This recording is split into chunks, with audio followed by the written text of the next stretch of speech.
नमस्कार, मैं अन्नू त्रिपाठी। आज मैं आपको जो वीडियो दिखा रहा हूँ इसको गौर से आप लोग देख लीजिए। आप बैकग्राउंड में देख पा रहे होंगे कि अखिलेश यादव यानी समाजवादी पार्टी के अध्यक्ष, जो कि कानपुर देहात के रसूलाबाद क्षेत्र में आते हैं बस के द्वारा और बस से बड़े शान से बाहर निकलते हैं। उन्होंने आर्मी पर एक सवाल उठाया। जरा आप इसको पहले आप वीडियो को आप एक बार ध्यान से देख लीजिए, फिर हम चर्चा करेंगे कि आखिर वो आर्मी को लेकर के मोदी जैसे सरकार को टारगेट करना बड़ा कहीं ना कहीं थोड़ा सा निंदनीय लगता है। क्योंकि मुझे ऐसा प्रतीत होता है कि देखिए, राजनीति एक अलग है, लेकिन अगर आर्मी से जुड़ा हुआ, चाहे अग्निवीर हो या आर्मी कैटेगरी, कुछ भी ऐसा मैटर होता है, उस कंडीशन में सरकार को टारगेट नहीं करना चाहिए। आखिर अग्निवीर से जनता को, लोगों को लाभ क्या मिल रहा है, इसके बारे में मैं बताऊंगा। लेकिन आप पहले ध्यान से वीडियो को देख लें, उसके बाद हम आपसे करेंगे चर्चा। कर दी ये फौज की नौकरी जो 4 साल की कर दी। किसी को नहीं पता था कि 4 साल की नौकरी हो जाएगी। बताओ, 4 साल की अग्निवीर नौकरी कर दी। न इसमें सुविधा है, न मदद है, न कोई इसमें सहयोग होगा अगर आप शहीद हो जाएंगे तो। ये हमारे खाकी वर्दी पहनने वाले भाई लोग भी कभी कभी गुस्सा दिखाते हैं। हम इन्हें कहना चाहते हैं, अभी तो फौज की 4 साल की नौकरी हो गई, अगर फिर बीजेपी वाले आ गए तो आप 3 साल की नौकरी हो जाएगी।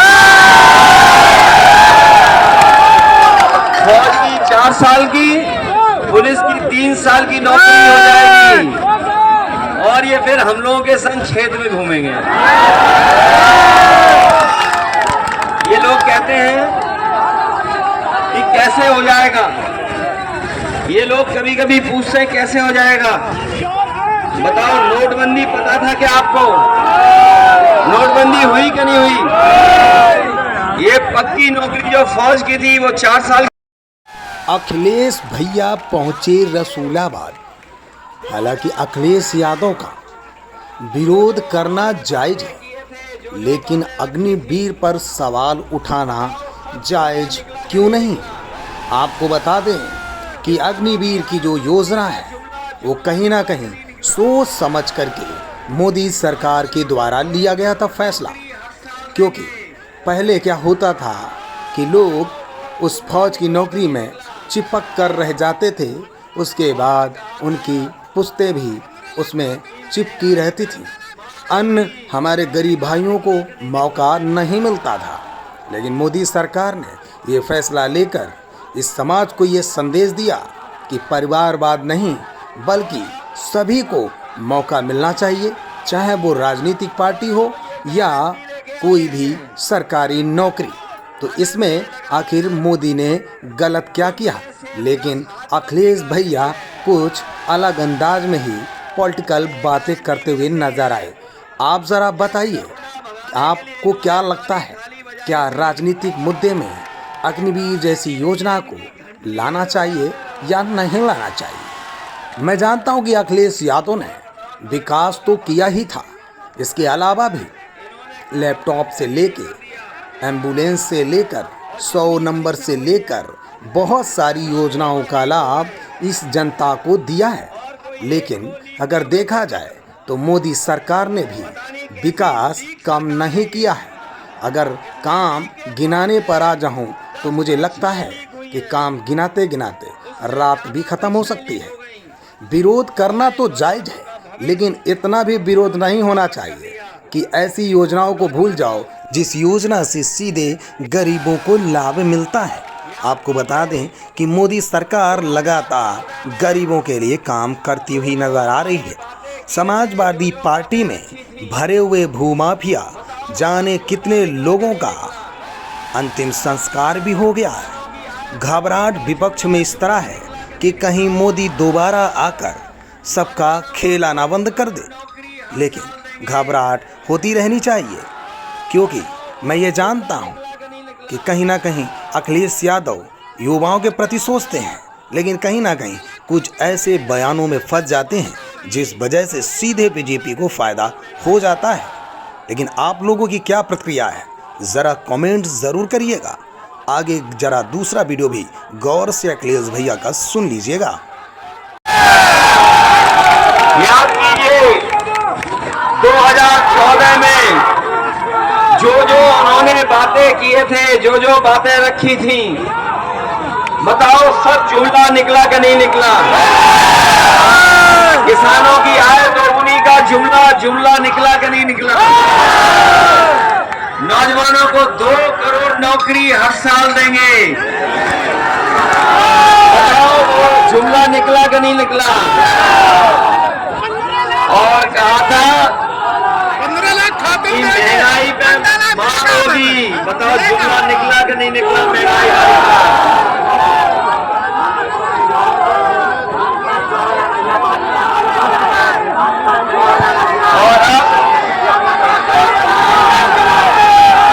और अब ये गारंटी लेके आए हैं, हमें तो ये लग रहा है जुमले से 10 हाथ लंबी गारंटी है।